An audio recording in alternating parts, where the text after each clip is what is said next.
बातमीपत्रामध्ये आता पाहणार आहोत सकाळच्या महत्त्वाच्या 100 बातम्या अतिशय वेगवान स्वरूपात सुरुवात करूयात।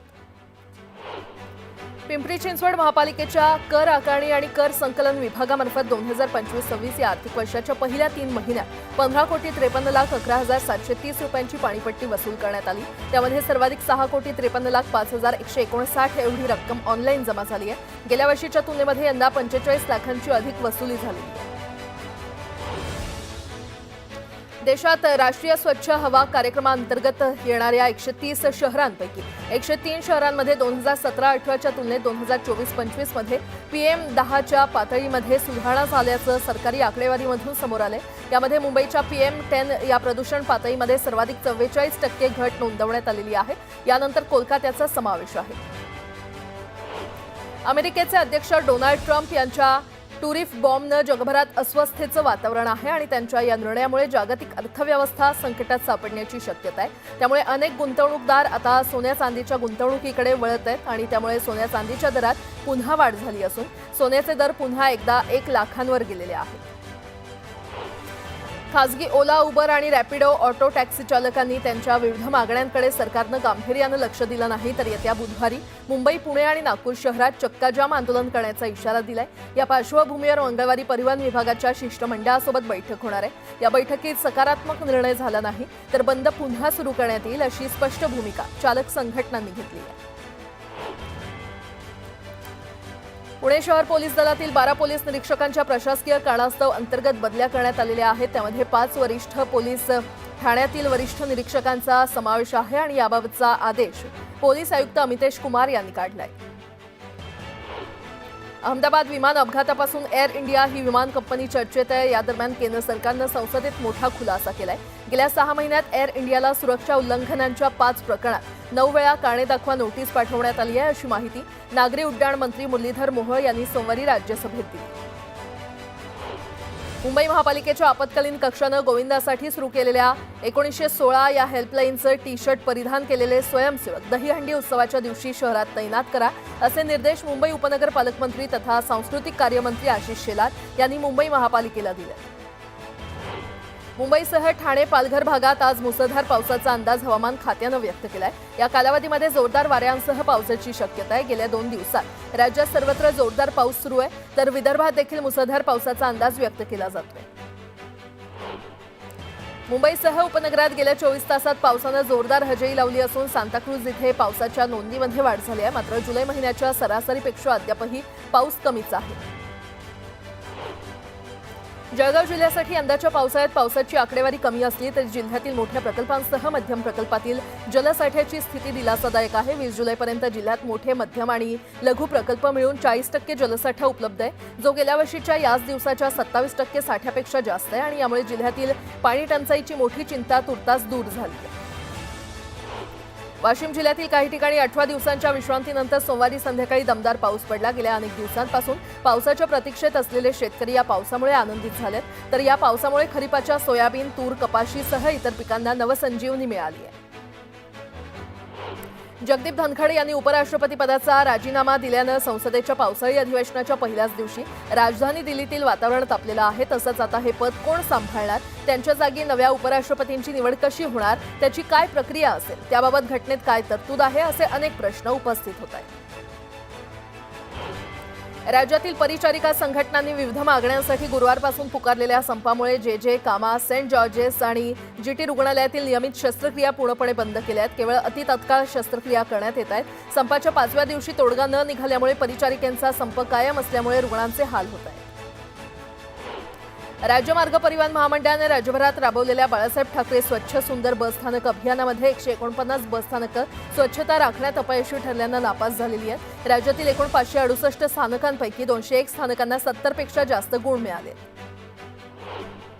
गणेशोत्सवासाठी पुण्यातून कोकणात जाणाऱ्यांची संख्या जास्त असते आणि कोकणवासियांना जाण्यासाठी अडचणी येऊ नये यासाठी पुणे रेल्वे खात्याकडून एकूण 12 रेल्वे सोडण्यात येणार आहेत आणि त्यामुळे गणपती उत्सवाला कोकणात जाणाऱ्यांना दिलासा मिळणार आहे।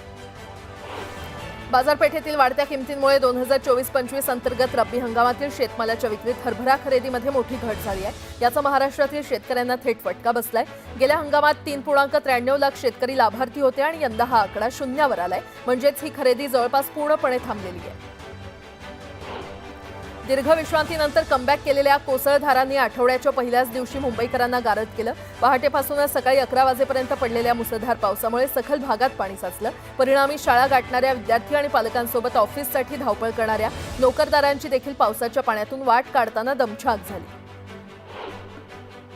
कोस्टल रोड हा वाहतुकीसाठी टप्प्याटप्प्यानं खुला करण्यात आलाय. त्यावर सुरक्षित वाहतूक आणि वेग मर्यादांवर नियंत्रण ठेवण्यासाठी पालिकेनं ठिकठिकाणी लावलेले 236 सीसीटीव्ही कॅमेरे देखील आता कार्यान्वित झालेले आहेत. त्यामुळे जलद वाहतुकीबरोबरच सुरक्षित वाहतुकीची देखील सुविधा आता कोस्टल रोडवर मिळणार आहे. अंबरनाथमध्ये सीएनजीचा पुरवठा करणाऱ्या ट्रकमधून मोठ्या प्रमाणात गॅस भरत असताना गॅस गळती झाली. अचानक झालेल्या गॅस गळतीमुळे सगळ्यांची पळापळ झाली. तर महामार्गाशेजारी हा सीएनजी पंप असल्यानं वाहन चालकांमध्ये एकच गोंधळ उडाला. मात्र वेळीच ही गॅस गळती रोखण्यात यश आल्यानं मोठा अनर्थ टळलाय. मुंबई शहरातील दुकानांवर मराठी पाट्या न लावणाऱ्या दुकानदारांवर महापालिकेनं कारवाईचा बडगा उगारलेला आहे. यामध्ये सुमारे 3040 दुकानदारांना पालिकेनं नोटीस बजावल्यात. सर्वोच्च न्यायालयाच्या निर्देशानंतर दुकानं आणि आस्थापनांवर मराठी पाट्या लावणं बंधनकारक करण्यात आलंय. दुकानांवर पाट्या लावण्यास दुर्लक्ष करणाऱ्या दुकानांवर महापालिकेकडून तपासणी करून कारवाई केली जाते. चंद्रपूरच्या रामबाग मैदानाचा मुद्दा पुन्हा चर्चेत आलेला आहे. या ठिकाणी मैदानाच्या एका कोपऱ्यात 100 वृक्ष तोडून पुन्हा एकदा नवी जिल्हा परिषद इमारत बांधण्याचा घाट घातला जातोय. याची कुजबूज लागताच पुन्हा एकदा सामाजिक कार्यकर्त्यांनी याबाबत विरोधी भूमिका घेतली आहे. दरम्यान आमदार किशोर चोरगेवारांनी या ठिकाणी जिल्हा परिषदेची इमारत होणार नाही असं स्पष्ट केलंय. पॉलिटेक्निक अभ्यासक्रमाच्या प्रवेशाची दुसरी यादी सोमवारी तंत्र शिक्षण संचालनालयानं जाहीर केलेली आहे. या फेरीसाठी 63,460 विद्यार्थ्यांनी अर्ज भरले होते. त्यापैकी 51,223 विद्यार्थ्यांना प्रवेश जाहीर झालेले आहेत. या फेरीमध्ये प्रवेश मिळालेल्या विद्यार्थ्यांना 22 ते 24 जुलै या कालावधीमध्ये संबंधित संस्थेत जाऊन मूळ कागदपत्रांसह प्रवेश घ्यावा लागणार आहे. आता एक सविस्तर बातमी. राज्याचे कृषी मंत्री माणिकराव कोकाटे यांच्या विधानसभेत रमी खेळण्याच्या व्हिडिओवरून राजकारण तापलेलं आहे आणि या प्रकरणावर मुख्यमंत्र्यांनी पहिल्यांदाच प्रतिक्रिया दिली आहे. मुख्यमंत्र्यांनी माणिकराव कोकाटेंवर नाराजी व्यक्त केलेली आहे. सभागृहात गंभीर चर्चा सुरू असताना रमी खेळणं बरोबर नाही, कोकाटेंनी त्यावर स्पष्टीकरण दिलंय. पण त्यांनी काहीही सांगितलं असलं तरी ते आमच्यासाठी भूषणावह नाही असं मुख्यमंत्री फडणवीस म्हटलेत. त्यामुळे फडणवीसांना नाराजी व्यक्त करत कोकाटेंचे त्यांनी कानही टोचले. मला असं वाटतं की अतिशय चुकीचं आहे. अशा प्रकारे विधान भवनामध्ये ज्यावेळेस चर्चा चालते त्यावेळेस आपलं कामकाज नसलं तरीही आपण त्या ठिकाणी सिरियसली बसणं गरजेचं आहे. साधारणपणे एखादे वेळेस असं होतं की तुम्ही कागदपत्र वाचता, बाकी गोष्टी वाचता, पण रमी खेळतानाचा व्हिडिओ हा काही निश्चितच योग्य नाही.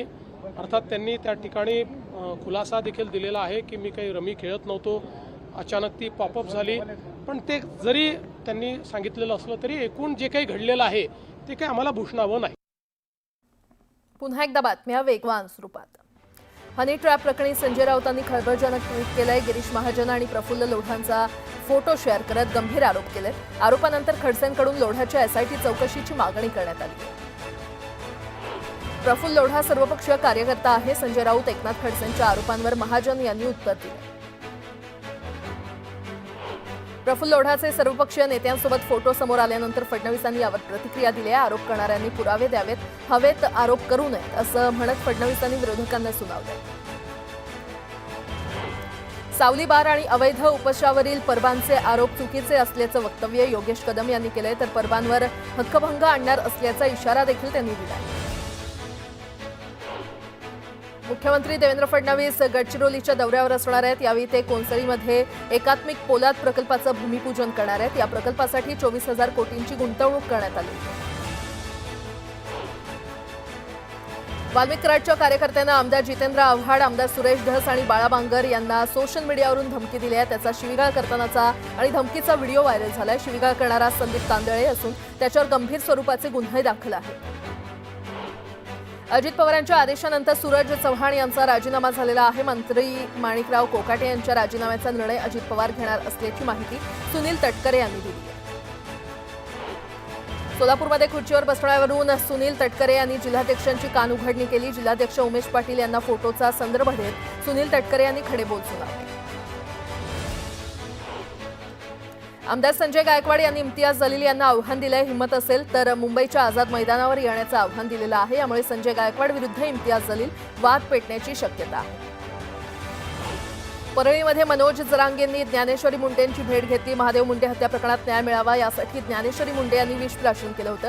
त्यानंतर जरांगे यांनी पहिल्यांदाच भेट घेतली. आता एक मोठी बातमी. त्रिभाषा सूत्राची सक्ती इयत्ता पहिलीपासून नाही का असा प्रश्न उपस्थित होतोय. कारण त्रिभाषा सूत्रावर केंद्र सरकारकडून भूमिका जाहीर करण्यात आलेली आहे. 3 भाषा माध्यमिक शिक्षण पूर्ण होईपर्यंत शिकायच्या आहेत.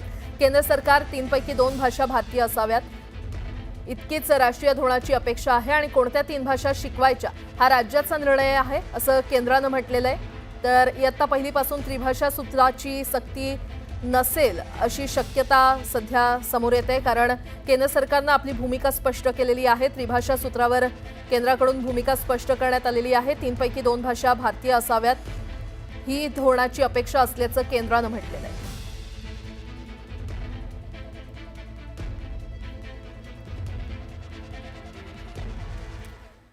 पुन्हा एकदा बातम्या वेगवान स्वरूपात.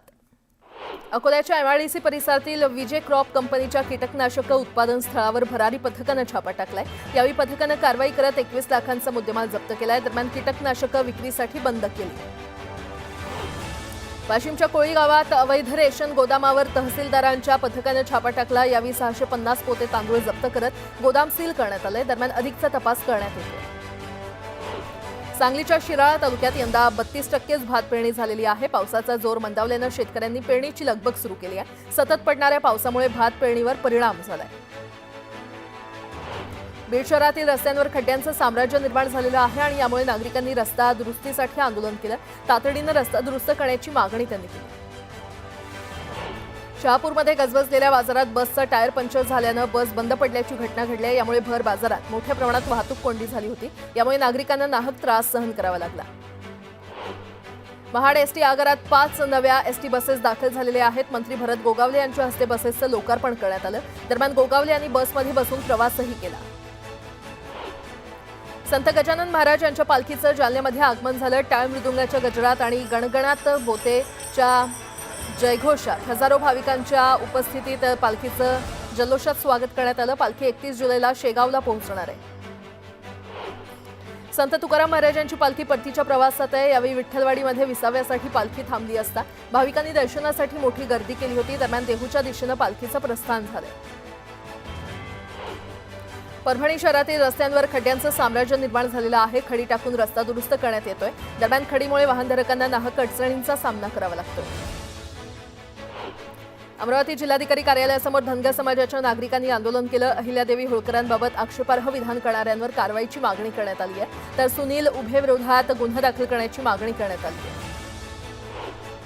सिल्लोडच्या वाडी फाटा इथे भारतीय कम्युनिस्ट पक्षाच्या वतीनं आंदोलन करण्यात आलं. रस्त्यासह आरोग्याच्या समस्या तातडीनं सोडवण्याची मागणी आंदोलक नागरिकांनी केली आहे. दरम्यान तहसीलदारांना निवेदन देण्यात आलं.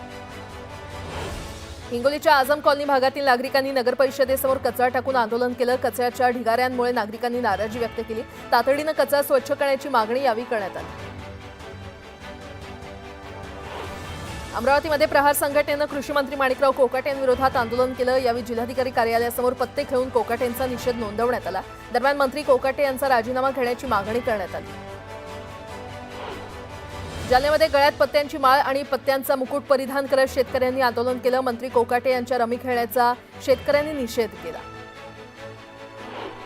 ठाणे महापालिकेची आरोग्य यंत्रणा आता हायटेक होत असून 33 आरोग्य केंद्र आणि 6 प्रसूतिगृहांच्या ठिकाणी औषधांचा साठा किती उपलब्ध आहे, तो केव्हा संपणार, कालबाह्य झालेली औषधं किती याची माहिती अगदी एका क्लिकवर उपलब्ध होणार आहे. यामुळे प्रत्येक आरोग्य केंद्रासह प्रसूतिगृहात मुबलक औषधांचा साठा उपलब्ध होऊन तो संपण्याआधीच त्याची खरेदी करणं शक्य होणार आहे.